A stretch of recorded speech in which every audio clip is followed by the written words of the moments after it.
What's up, everybody? Welcome to the latest episode of Games Up Podcast. My name is Cameron McCulloch-Keeble, and I'm joined as ever by Lawrence Titley. Watcher. How you doing? I'm just fine, thanks. Good. Lewis isn't here. He's in London doing his professional worky things. So we're going to do the show on our own as we... Darn him having professional responsibilities and adult things and stuff. Lewis, you have jobs and stuff. So we'll get on with and do the show as we usually do. And we shall start with the news. Because we're like only a week and a half out of E3, I didn't do my usual trawl through the last week of all the news that's happened and put it into a thing, because that would have been like 52 stories, and they would have all been little things like Final Fantasy has a new this character and it's voiced by Troy Baker, and you do kind of tend to fill them. Yeah, but like in weeks where it's not been E3, like all that stuff is important, but. And it is usually the same stuff, just from a slightly different angle. Not your usually stuff, but stuff out from E3. I know what you mean. Yeah. So these are kind of the 8 biggest stories that I think have made the sort of biggest mark on things in the past few days. Okay? Excellent. So, number 1, Zombie U. You remember that? I seem to remember it was Left 4 Dead on the Wii. It was. It was exactly Left 4 Dead on the Wii. It was Left 4 Dead on the Wii U, in fact. Yeah, and now it might be coming to all the other consoles. Excellent. The Xbox One and the PS4, which is excellent because it was a really good game, I thought. I never played it. I played it at a demo event in the centre of the bull ring. I'm just saying, do you know anyone with a Wii U? No, I don't think. I know lots of people with 3DSs, but I don't know anyone with a Wii U. No, me neither, I don't think. No, I think I do. But no, do you? I don't know, maybe that double check person with them and come back, and maybe we can ask interview them, and on then the show. they'll say yes. It's shit. So yeah, apparently it's coming to all the other consoles. It's been leaked on various ratings boards and things. And the best bit about this is the title Zombie U has had to be changed because it's not on the Wii U. So now it's just Zombie without the E. Zombie 2 eyes, maybe? But No. That would be wrong too. The name is just Zombie. Zombie. So there you go. It's a good idea for a game, though. I suppose if your game is largely predicated around zombies, you might as well just go and say it. Yeah, but like it's not. They haven't said zombie because that would require IE. That would be giving the game away. Exactly. You've got to just think cut about out the vowel. So yeah, that's Zombie is coming to the next gen consoles, and it looks good. Well, it looked good on Wii U, and it was quite fun. So I shall look forward to playing it on your console. We'll skip over number 2 because that'll play into our discussion of the week. Number 3, Arkham Knight released. Praise the Lord! Huzzah! And I've done 100%, and it's brilliant, and it's lovely. Well done, Rocksteady. You have outdone yourselves, and it was a wonderful end to the trilogy, and marvelous. Unless you're playing it on PC. Sorry. Like, it's the worst part about this is that it really deserves, like, it's in my mind right now as Game of the Year, very, very easily. Why don't you tell us what's wrong with the PC version? So the PC version is fucked. There's no Politely. There's no two ways about it. The biggest problem from what I've seen of plays and people playing it and video captures and all that stuff is it has massive frame stutters. Yeah. So enormous lag and like weren't you saying that Lewis was saying that a medium PC can't run it at all. Yeah, a medium range, you have to get a high end of the. Like a high end will run it on low.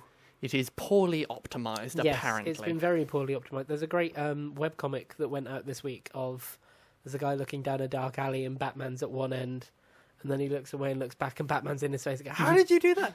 Bad frame rate. Yeah, so the PC version is very much broken. A work in progress. Yeah, and if you have a high-end PC, you can probably play it at low, but the real shame about that is that it really doesn't deserve to be... Like, it deserves to be played on high, because it is a beautiful game. It's gorgeous. Like, honest to God, there are moments of playing through it just on the Xbox One where I've been thinking, like, I can't believe it works as well as it does on the Xbox One. It looks gorgeous. I can't believe it works that well graphically with such a Batman palette, shall we say? Yeah, with the blacks and whites. Well, but it does. I know what you mean. Like, they're typically one of the really cool things, and I'll tell you off the air because it's major spoilers. But the color palette changes at certain times of the game, and when you come out of those sections, you realize like how much sort of progress they've made graphically, and it's a real shame that people aren't getting to see that. The worst part about this is that it's being picked up by very much mainstream news places as the new Batman game has been released and pulled from Steam immediately, as though it's like a controversy, and it is. It's a fuck up. This deserves to be among the upper echelons of Game of the Year. Like, this is already, in my mind, my Game of the Generation so far. It's brilliant. Small words, Cameron, small words. No, I know, but like, I mean, it's very much among the Dragon Age, Witcher, the highest of what's come out so far in my mind. And it's going to be plagued by this story of, well, yeah, but it was broken. Yeah, like yeah, it's that's like true. It's like the Master Chief Collection. That game, they could release a patch tomorrow that makes it work better than it was ever intended to, and it will never be received as what it could have been. I can't remember. Did Skyrim, when it came out, did it? It was utterly broken On the PS3, yeah. on the PS3. Did it suffer this badly under the one black mark on its record? Probably not. No, I mean, an awful lot of games are coming out broken. yeah. But to what degree they end up suffering for it in the long run seems pretty much random. Well, no, I don't think it's random. I think it's like if Rocksteady were to like release a patch today, Yeah. then yeah, okay, maybe they might be able to, get over it and everything will be fine because it was a week. Well, they always get addressed. I mean, it usually ends up being patched before before too long. But the question is, how long is too long? Well, we say that, but like the Master Chief Collection is working better, but it's still not 100%, and that's pretty shitty for like. And there's a story later on in the news that's a perfect example of this. Like, I think too long should probably be a week of release. Like, Batman specifically, like, Master Chief Collection you could give a pass because of what they were trying to do. It was like code from 2 generations ago and stuff. Like, this is a single-player game. It's got leaderboards and shit, but it should have been ready. And it's got to be given to them. The reason this is the way it is because it's a third-party porting house that's not Rocksteady that's doing it. And so I have every faith in Rocksteady that they will get it working because they have done nothing but outdo themselves. But it's still like the comments that happened across the internet when it came out was everybody gets one. Like, you get one fuck up. So it's a shame that has to be the case in a way. But next news. But the game is like, if you get the chance to play it, please do because it's so good. It's really good. In other news, Shigeru Miyamoto has discussed the Wii U and the struggles that he thinks it faced and faces. And actually, he's got a really interesting perspective on it. He suggests that the reason it failed, I don't think this is true in the slightest, but it's an interesting thought, he thinks the reason it failed is because they priced it at the price point of other devices which are actual tablets, like tablet computers. Right. And people expected the Wii U to function like a tablet with a console where you can take it away and play games wherever you are. That would make sense if it were priced like a tablet. Well, and marketed like a tablet and in the same market as a tablet and with people expecting it to do tablet things. Yeah, one would rather think that how you sell it is how it operates. Like, I think they think that the way people are looking at Nintendo is that they've never heard of Nintendo until like the Wii U, and so they thought it works. Do you know what I mean? Like, Nintendo have years and years and generations of reputation for being a great gaming company, so I can't believe that there was anybody. They were the first out of the big crash back in the 19. Yeah, like they basically they paved the way. Yeah, like with good intentions. And I can't believe that. Like, I can believe that there's some some people who walk into a game and they're like, oh, that new Wii, it's got a tablet with it, I'll just buy an iPad. But I can't believe that the majority of people are looking at a Nintendo console and thinking, well, clearly that's a tablet PC. Like, people know that it's a console. It should do what a console does and have the games that a console does. And I think the downfall of the Wii U was not that it was priced incorrectly, it was that it released with meager third-party support, and the big games that people want to see have only just come out now, two and a bit years after the console had its launch momentum. You may well be right. I haven't. I mean, I haven't looked into the Wii's. You may well be right. Even if I had looked into the demographics of the market, I don't know. I mean, it didn't have a system seller.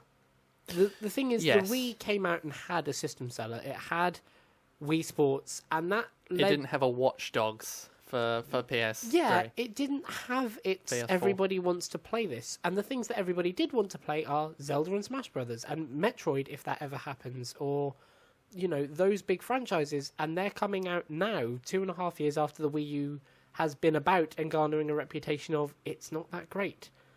So there should have been something that people can say, well, it's not great, but it's got this, and it doesn't really... Like, it's got Mario Kart 8 and stuff, but they've been... It's taken too long, I think. And I think the price point is a bit of a problem, but I don't think anybody expects a console to be cheap at launch. Well, you're going to buy as cheaply as possible at the end of the day. Yeah. An awful lot of people I knew who were expressing interest in the Wii U just because it's the next generation I can afford. Yes, true. But yeah, there was nothing to play on it. So there's one matter going for things you can afford, and you may still have absolutely no use for it. True. Now, in good Nintendo news, right? Splatoon has sold over 1 million copies. Excellent. Which is really cool. Because, on the subject of things to play on the Wii U. Yeah, because Splatoon is A, really good game, and B, it's possibly a new Nintendo franchise, which is something... It's a new IP. Yeah. We won't see this down for another 10, 20 games now, will we? No, this is going to be now every game for the next, like, Dr. Splatoon and Splatoon Super 2. There will be a Smash Brothers with Splatoon characters. Just with Splatoon characters. Just with and Splatoon characters. The rest will be DLC. X Mario X this, that, the other. Yeah. But no, it's really cool that a first-party new IP from Nintendo has been successful, and hopefully it sort of sets that light bulb off that, oh, hey, maybe people want more of this. In slightly more kind of negative, kind of positive news, and on the subject of delays, do you remember the Drive Club PS Plus edition? No. No. So when Drive Club was supposed to launch and work, people were told, if you have PlayStation Plus, which is Xbox Live and Games with Gold and all that stuff, but it's PlayStation's kind of version, you'll get a smaller but a full version of Drive Club for free with PS Plus. Okay. And it's launching yesterday. Right. There were major server and all sorts of technical issues with Drive Club when it launched, and so now, 8 months later, Drive Club, the PlayStation Plus edition, has come out. And I don't know that that's a great move. Well, I mean, I know that they had to give over what they promised. I wonder legally what they actually had to give, but I would rather have seen them give, over the course of 2 or 3 months, 3 really strong games that aren't Drive Club, rather than Drive Club 8 months later, because I don't know that. Well, let's see if it actually succeeds. I mean, it's got a stunted birth from the looks of it, from the fact that your baby's 8 months late. that's pretty stunted as things go. That's nearly an entire another baby. Indeed. Well, we'll just have to see how it does. I mean, it's PS4 exclusive, I presume. Yes, yeah, it was a first party PlayStation. Well, I know I'm afraid there's not a great deal I can say about it. I know relatively little on the controversy of the outcome. It's part of, I suppose, the larger doesn't work on release issue. Yeah. But at this time, you think they would have taken the hint, at least on that one, on a not particularly popular IP, let it die.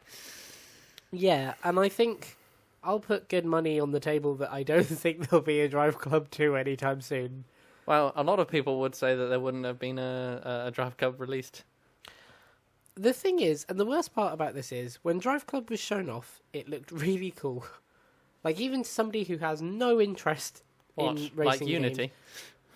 Yes, exactly. It looks Unity. really, It really looked cool. really cool and really interesting.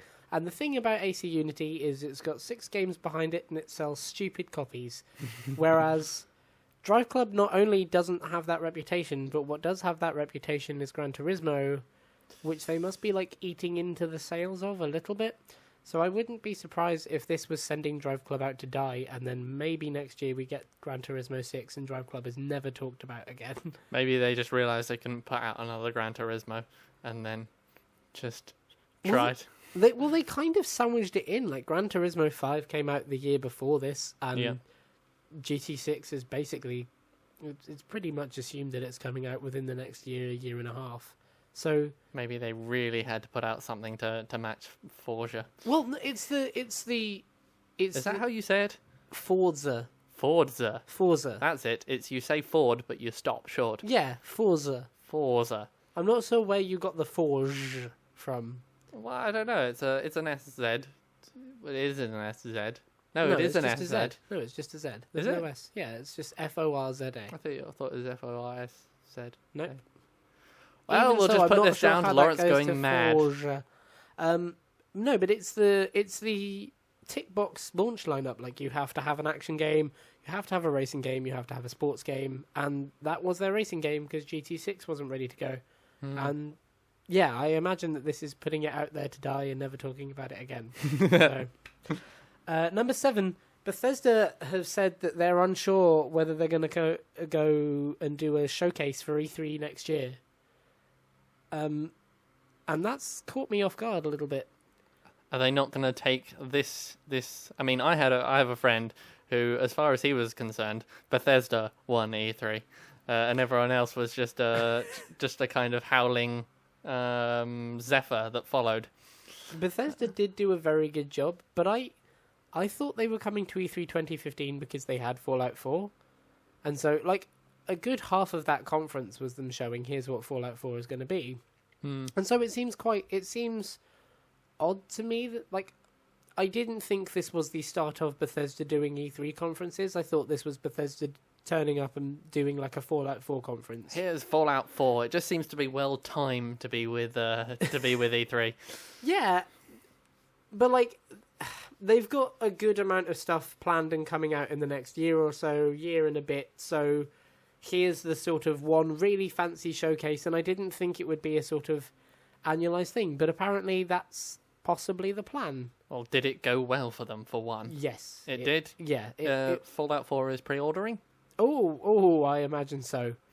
Yeah, well, we'd have to... Let's put it like this. Fallout 4 comes out on the same day as Rise of the Tomb Raider. Okay. So, yeah, Fallout 4 is doing just fine. Right. And if Fallout Shelter, the mobile game that they announced, is anything to go by, which is like the iPhone charts, and it's getting 70 million plays a day, and it's actually not bad. I heard about that one. It's not bad. No, it was...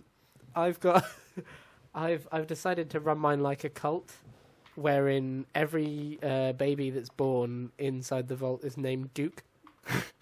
And so I thought this would be really funny starting it, but now I've got further into the game, I can't tell Dukes apart. So I've got like Dukeson. Yeah, like I've got a kitchen full of Dukes. One of them that's really good at fighting. So when the Marauders come in, I send Duke away from the Dukes, but I don't know which Duke is the Duke to send from the Dukes. Can you give them last names? Duke Fighter, Duke. You can do, Duke but they Smith. only show up in the list with first names.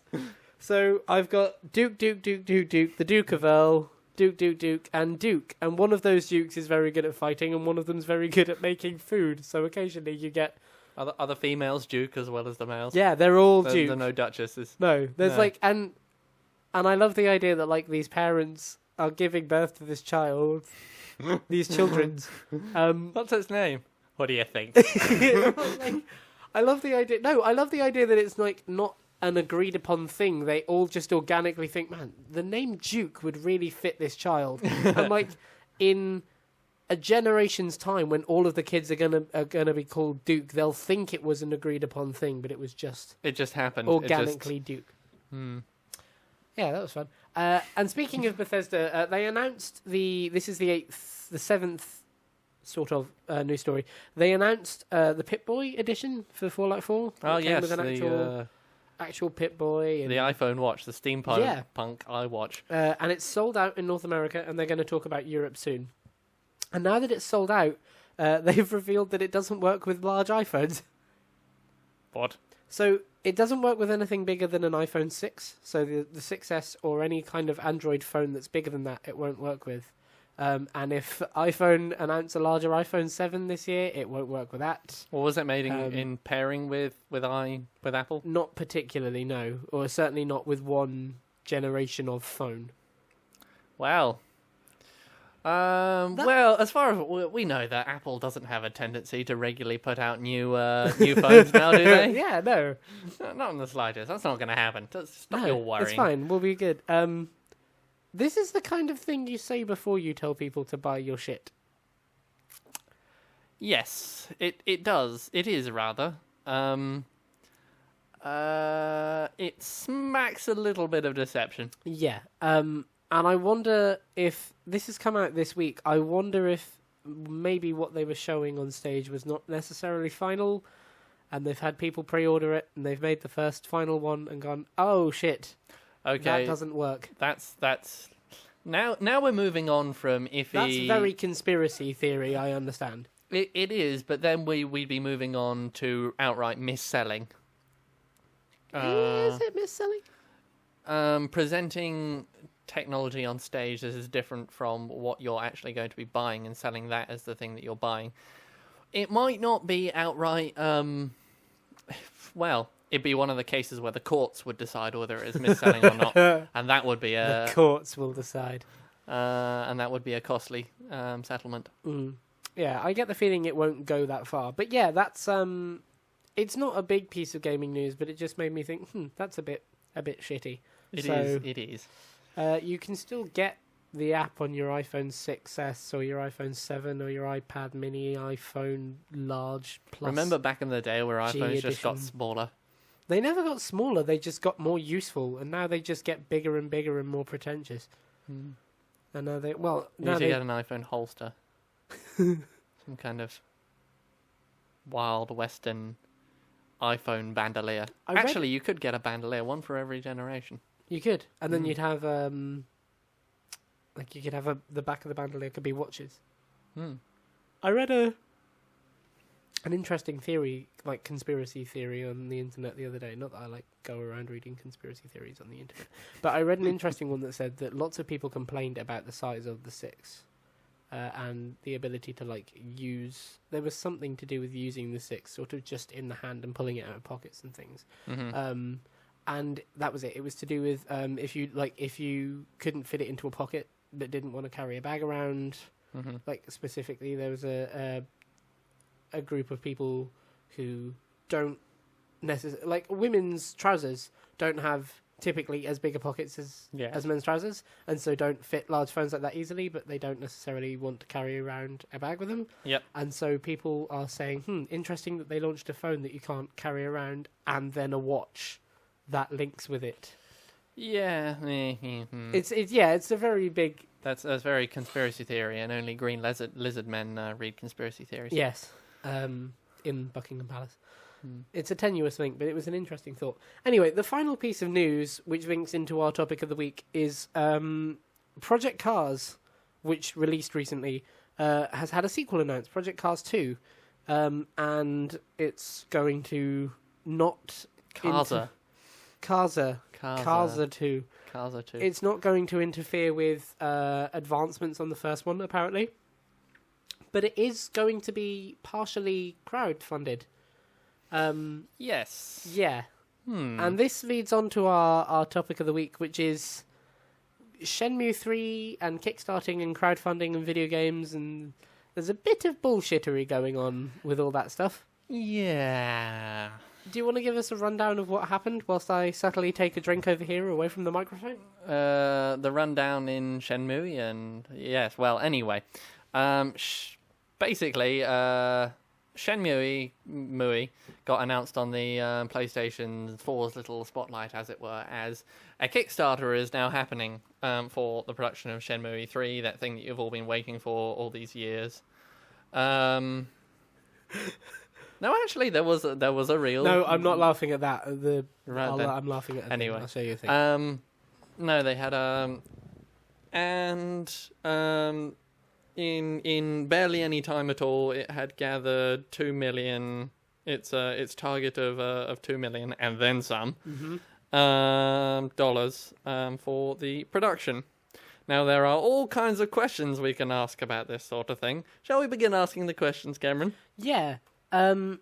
So it's currently literally it's right in front of me, and it stands at $3,750,460. Which is interesting because Shenmue and Shenmue 2 cost like $70 million to make. Yeah. And it came out very quickly after E3 that $2 million obviously was not going to fund the game, but that Sony was giving it funding, and it was, I believe, giving it enough funding to be made. So basically what this Kickstarter platform was it was you paying to show your interest for the game. And I'm not sure I'm comfortable about that. Nope, I am entirely agreeing with you, and I think Project Cars is a very good example of why this shit doesn't need to happen. But I think it needs to be said before we go into any more of this. Kickstarting is not necessarily a bad thing. The idea of crowdfunding for any kind of creative, like democratizing the cash flow of creative industries, is it probably a good thing? Well, maybe. The creative industries, all of them, all of the entertainment industries, music, movies, games, this, that, the other, they are very top heavy. Yes. And so I am all for taking a bit of that top and cutting it to the people below to equal it out a bit. Okay. So then the question would be asked is, where do we get our dividends? See, now here's the thing. Here is the thing. Uh-huh. Kickstarting is a nice idea to get projects off the ground, and it works great for indie stuff that you'd have never heard of before. That's great. And these kind of projects, these kind of independent but used to be big, like Bloodstained, Ritual of the Night, which they openly said it's using Kickstarter as a way for you to sort of show your interest and give towards. It's basically your way to pre-order. Yes, only you will be paying for the thing. Yeah, and when those projects go to Kickstarter, typically these smaller projects get a boost. Like when a big thing comes to Kickstarter, all of Kickstarter benefits. Yep. At least for the moment. Well, at the time that it happens, usually, yes. The problem with Kickstarter is that, and they make this very clear in their terms of service, and I've written a report about this for university, and I'll quote from it, but they make it very clear that they at no point guarantee that what you paid for is getting made. Yes. So even if, when Shenmue 3, in 18 days, finishes and closes funding, and it's probably going to make about 4 to 5 million. When it does that game will go into your money will be taken out of your bank account. So if you paid £1,000 or £2 towards this, whatever it is, will come out of your bank account, and there is no guarantee anywhere that Shenmue 3 will ever exist. Or if it does exist, it will exist in the terms set out in the Kickstarter. Exactly. Yes. Right. Or it will look anything like Shenmue, or it will do any of the things, like even if it reaches its stretch goals, for example, there's no guarantee that those things will be included. It's up to the people who are creating it to be loyal to their customers. And the gaming industry has not necessarily been great for that the past few years. No, it's true. I suppose the big thing is Kickstarter is like a patron of the art system. Is you put a great deal of trust into, you put that lovely word, trust, into the manufacturer of the creator, the artist, that whatever they produce, without any terms, and indeed without any dividends to you, is going to create what they set out to say in their Kickstarter. Mm-hmm. So it's a situation of trust, and well, generally, it's a nice way to get small projects off the ground. I agree. Right. And that much I would say. For in the interest of full disclosure, I'll make it clear I've kickstarted 2 projects, and one on Indiegogo. They were all indie films made by friends of mine. I have used and given money to Kickstarter. Right then. I haven't, because I haven't yet got to grips with PayPal. I might trust a small indie developer, but I sure as hell am not going to trust something like Sony or a Sony subsidiary. Now, subsidiary. This word. My relationship with them is a good old-fashioned customer supplier relationship. It's not based on trust. It's based on mutual distrust and an attempt to get as much out of them as they'll get out of me. My biggest concern is simply the amount of money that Kickstarter has already asked for is a huge amount, but nothing like what it's going to take to make Shenmue 3. Yeah. I think on that point we're basically singing the same song. Yeah. One of the big problems that Kickstarter has is that people who donate to it, no matter the amount of money they donate to it, without having any experience or knowledge of how Kickstarter works, sort of assume they have a stake in this thing. Like, they've invested money not into unreasonably, this. I find. No, I would say that's kind of fair as well. But the problem that has is that Kickstarter is founded on the idea of you're giving creators money to be creative, which is a lovely idea, but it can be very dangerous for a fan base to invest into something that they want to see become a certain way when there is no limits or rules put in place for the creator to adhere to that. Otherwise, it would defeat the point of Kickstarter. And so the problem is that with Shenmue 3, firstly, the problem I have with Shenmue 3 is that this didn't need kickstarting. It didn't need a show of appreciation, a show of interest. People have wanted Shenmue 3 for years, for ages. And we don't know any details of, is it exclusive? Is it not exclusive? What's it coming to? When are they projecting it to come out? Will it look anything like... E3 is typically a parade of bullshit. Like, it's typically here's a CG trailer that will look nothing like the game, or here's a feature that will cut by the time it comes out, pre-order now. But this is the utmost example of bullshit, where not only have they shown barely anything or any details of the game, they haven't even said that it's actually going to exist.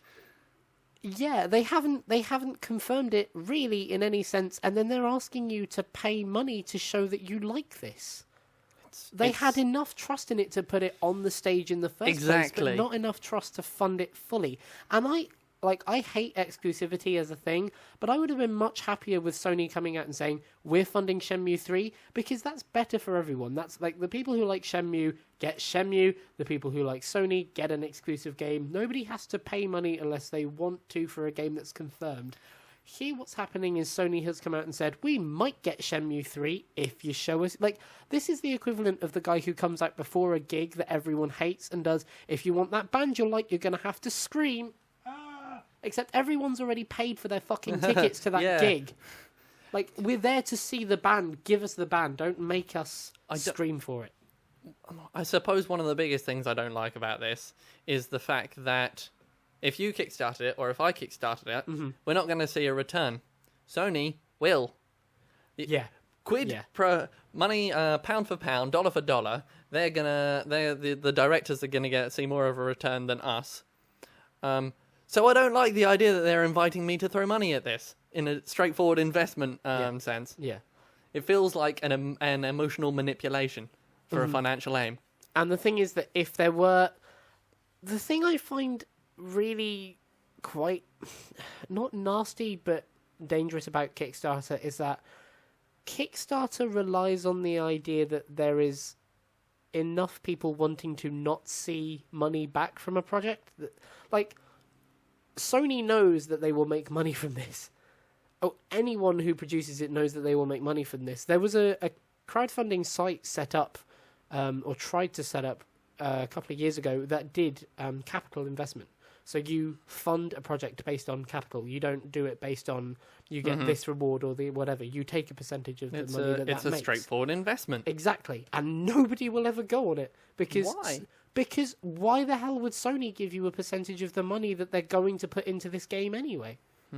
Like, 2 million is going to be a splash in the ocean for what this game is going to cost if and when it gets made. And Sony, or whoever, because like this isn't even a Sony game at the minute, this is just a game. Like, whoever makes this and funds it will ultimately reap the benefits. And the only benefits that we'll reap will be the ones that we would have got anyway if we wanted the game. Yeah. And that feels nasty. It feels rather that they should be taking the risk. I love the idea of this for indie stuff because I love the idea of thinking like, I don't currently donate to any Patreons because I can't because of money issues and stuff. But I love the idea. I love Greg Miller, who we've talked about him on the show before. He and Colin Moriarty do Kind of Funny. I'd love to donate to their Patreon and say, yeah, I have a lot of respect for what you do. I trust you guys to make this stuff. You've shown nothing but, respect for your customers. Here's my money. Sony don't need that. They don't. And it's great for the other Kickstarters around them. And if it was a little bit more transparent and a little bit more interest than money based, I think I'd be more willing. I don't think you needed that much money. I don't think that you needed the huge money goal in order to demonstrate the interest. Yeah. I think Sony probably has at its hands the ability. I mean, I know this isn't a Sony game yet, but chances are it will be by the time it comes out. I imagine it will. You don't. They are a big business, and one of their big abilities is the ability to gauge popular interest before a thing comes out. I don't think they needed this. I don't think they can play stupid and pretend that they needed this in order to gauge customer. What do you call it? Interest? Interest. Customer. I know what you mean. Now, on a different but related note, Project Cars. I have a massive bone to pick with. Because Project Cars, like a Tyrannosaurus bone. Yeah, we're talking. there are too many jokes to be made here. I think we'd better leave that bone alone. But carry on with your bone. Project Cars 2 can fuck right off because Shenmue 3, at least if you had to dig through the shit to find excuses, they could at least say it's been years. Project Cars has been weeks.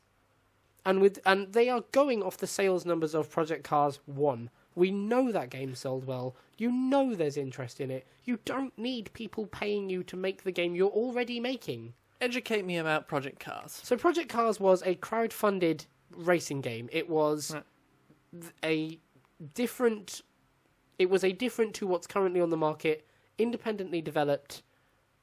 I believe a great deal of the talent for it came from the original people at Codemasters who made a lot of the what's considered to be like great racing games now.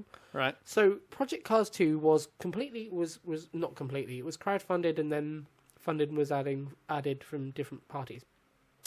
And it launched, and the people who bought it like it, and it sold well. And then they've announced Project Cars 2, and it's doing the exact same thing. And they've already had their bootstrap up to success. They've got the money they can invest in the next one, and they know that it's successful. And what more do you need? It doesn't need to be a cookie cutter, like you can't do this every time. But this found its success. Like this more than made its money back. This more than set the precedent for new games. How different is Cars 2, the Cars Project 2? Well, even if it's like a blindingly different game, even like if it's fucking set in space and they only use speeder bike cars and you're driving around as even if it's... What if we go by the Shenmue proof of concept thing? Yeah. then one would say that if Cars 2 was radically different from Cars One. 1, I'm thinking of Disney films now. Then having a second one might just have been acceptable from a is the public interested in this? Yeah. But it isn't. It isn't radically different, and they don't. They probably don't need the money for the investment. They've already had the success of Cars 1 to turn that money back into capital. Yeah. And What do they need this for? The reason I'm really pissed off with Project Cars is because it's going through a specific funding platform.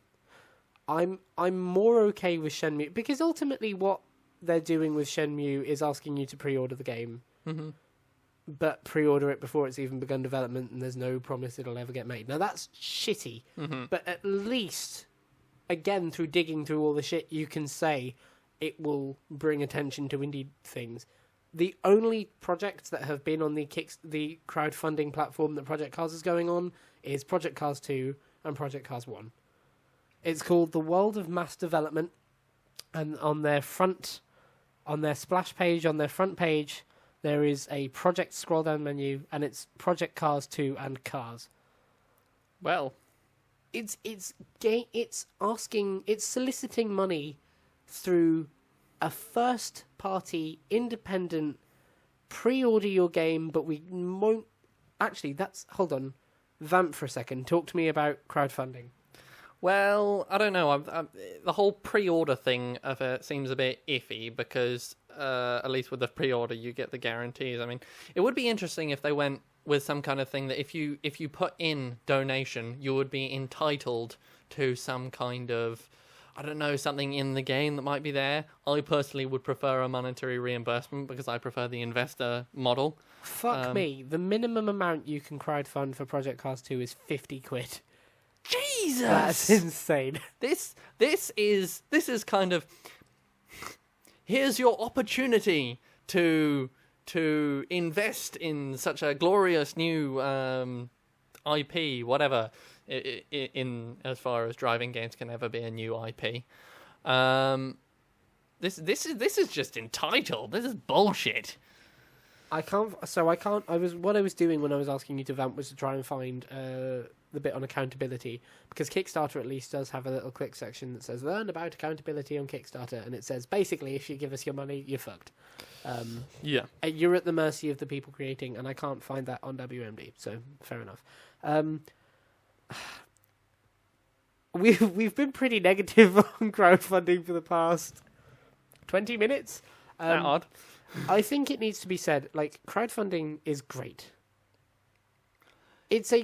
I love the idea of crowdfunding. I like the idea of giving money to stuff that is good and has been overlooked by the big wigs in suits that sit around tables and think, that's not Gears of War 4. That won't sell. Like, I love the idea of giving actual money and power back to developers rather than publishers. Mm-hmm. But the problem is that very quickly it's been taken on by publishers as much as developers, and it's now giving the money to the right people for the wrong reasons. Well, big in big situations like industries Shenmue exist because they know how to make money, and part of that is taking new things and crowbarring them into old schemes. I mean, you don't have to just look at the technological developments and of the last decade to know that stuff like PlayStation, Microsoft are all capable of doing that. They're also capable of taking stuff like Kickstarter, and corrupting it for their for their purpose. I don't think I'm quite as positive. I'm going to come at this from the negative angles. I don't really like the notion that as soon as that there is absolutely no guarantees and that you get nothing back in return except for the production of a thing, because the production of that thing is being made for their own benefits. That's how it's always been. When you make a game, it's because you like to make it, but because you want the money. Yeah. So I don't like the idea that you don't get anything back in return, and I'd like to see more of a structure where there's some kind of return of any sort. But at the same time, I also don't like just how monopolistic the games industry is. Just to be clear, you mean, when you say getting something back, you mean capital, like a proper investment, rather than... I would say capital, proper investment, small money in, small money out. Right, so rather than the current reward system of, like, you can get a signed copy of the game for 55 quid. Yeah. Right, okay, I see what you mean. But at the same time, I also don't like just how monopolistic the game is, and the current industry is, and how high a step it is to actually go and make a game these days. So at least Kickstarter does something to address that. Yes. It could be a step in the right direction if it's used properly. These are examples of it not being used properly. Yeah. And so now we'll move on to actually talking nicely about games. With a lurch. Yeah. Yeah. Now we'll move on to our Indie Game of the Week section. Just to pause you there. What adjective would you use to describe, say, if you were unsecured from a thing? You could say you were lost. Yes. You could. Or you footloose. Could be, or... yes, footloose. Just as a tangent. You could say you were adrift. Could you? You could. Which leads us nicely. That was beautifully done. That was seamless. Yeah, we'll move on to our Indie Game of the Week section. And this is a bit of a weird one, because usually our indie games have come out or are out around the time, like, recently when we do them. And so we say, this is really cool, you should go and look at it. This indie game is coming out in September, but it looks fucking awesome. And I've seen enough of it to be fairly trustworthy of what we're seeing. So you've been burned before. I know. Damn you, Assassin's Creed 3. This game is called Adrift, and it's being made by a company called 505 Games, who are run by Adam North and Omar Aziz. Adam North, isn't he the guy that does all the strong male character voices? No, that's Nolan North. Oh. Yep. Wow. Carry on. Well, it would be cool, though. They're all compassed. They're all cardinal directions. Okay. Yeah. So no, not Nolan North, Adam North. Nolan North should go and make his own computer game industry. I'm sure he probably... His own industry. Not his own game, industry. his entire industry. Yeah. It's... Anyway... Tell me about Adrift. Adrift is a first-person... it's a first-person... It's hard to... Yeah. It's a first-person game. It's a first-person game in which you are lost in space. You are awoken to find that you are adrift in space. Your space station is buggered. It's broken. There are things falling apart. There's bits flying everywhere. It's about as buggered as Arkham Knight on the PC. I hate possibly more. I hate using this comparison, but if you know the film Gravity, this looks like it's going to do Gravity right. It's a first-person game in which you navigate your way through space,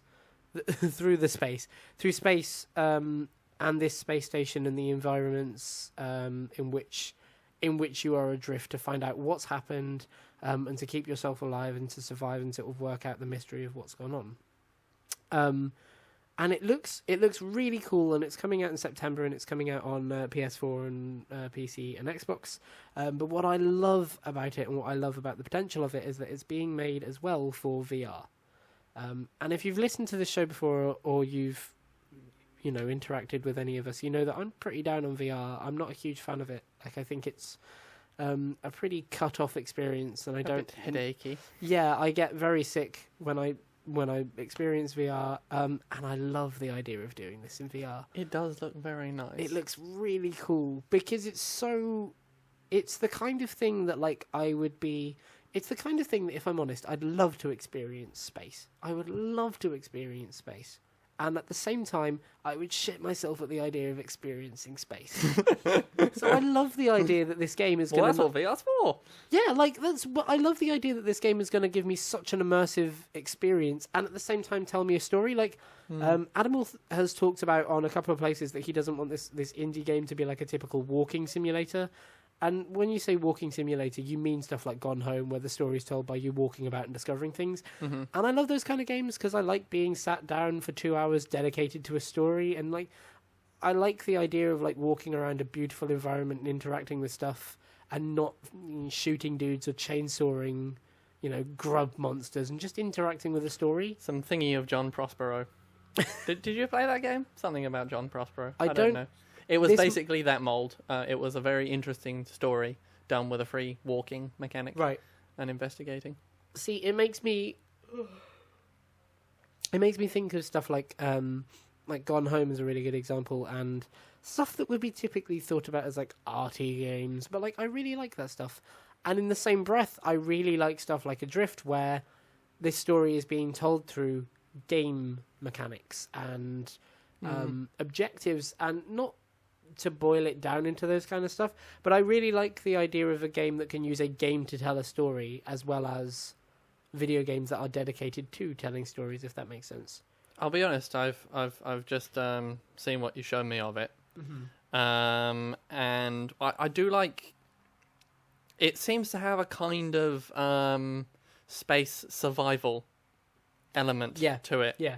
But for the longest while, space survival has been... well, you've got to have some kind of source of conflict. Yes. Right? Yeah. And up to that point, it's always been unknowable horrors. Yeah, Dead Space style. Dead Space, Alien from Doom, Dead Space. Yeah.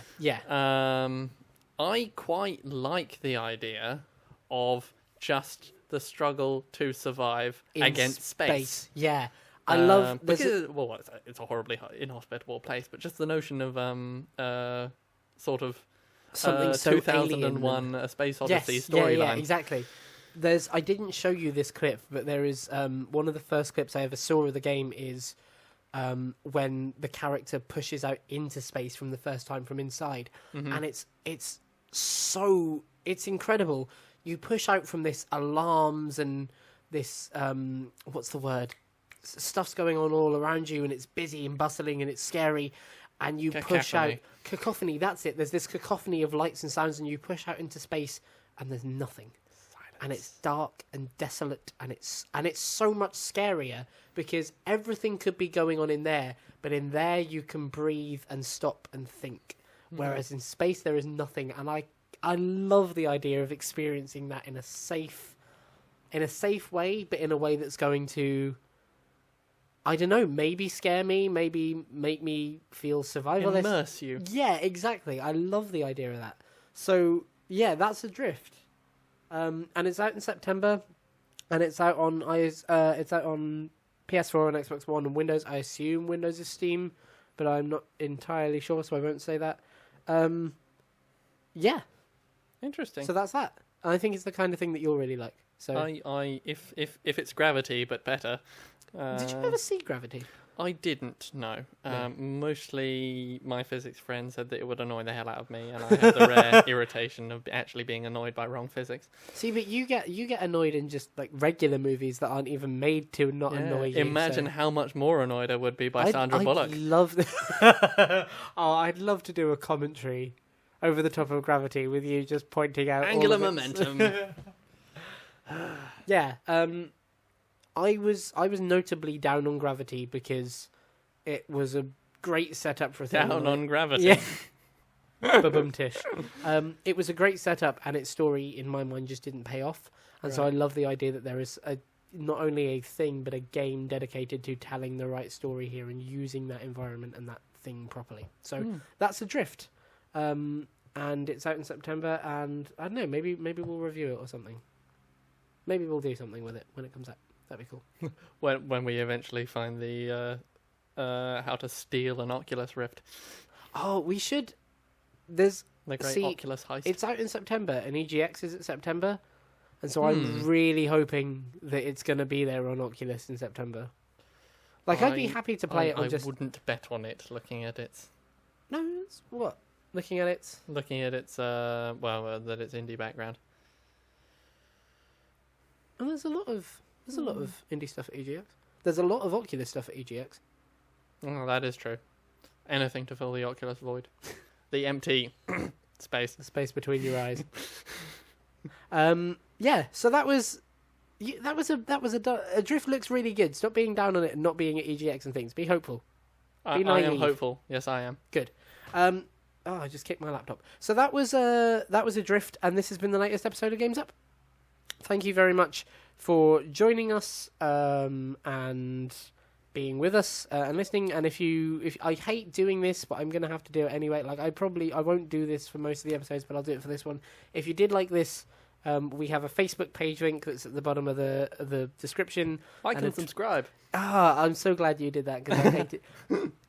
There's a really if you watch Marcus Brownlee, he's got a really clever way of doing it. That he's got sofa cushions made out of the like and subscribe icons, and they're just in the background, and I love that. Yeah, if you like this, join the Facebook page and the Twitter and stuff. And if you play it backwards, it's only like and subscribe, backwards, with some nice melodic choral music going on in the background, with Pachelbel's Canon over and over again. Man, that's some sick Pachelbel's references. All right, well, this has been the latest episode of Games Up. Thanks very much for listening, and join all the social stuff and like and subscribe and all that crap. And we'll see you next time. But until then, it's goodbye from myself and Lawrence. Goodbye. Adios. And until the next time, the game's up.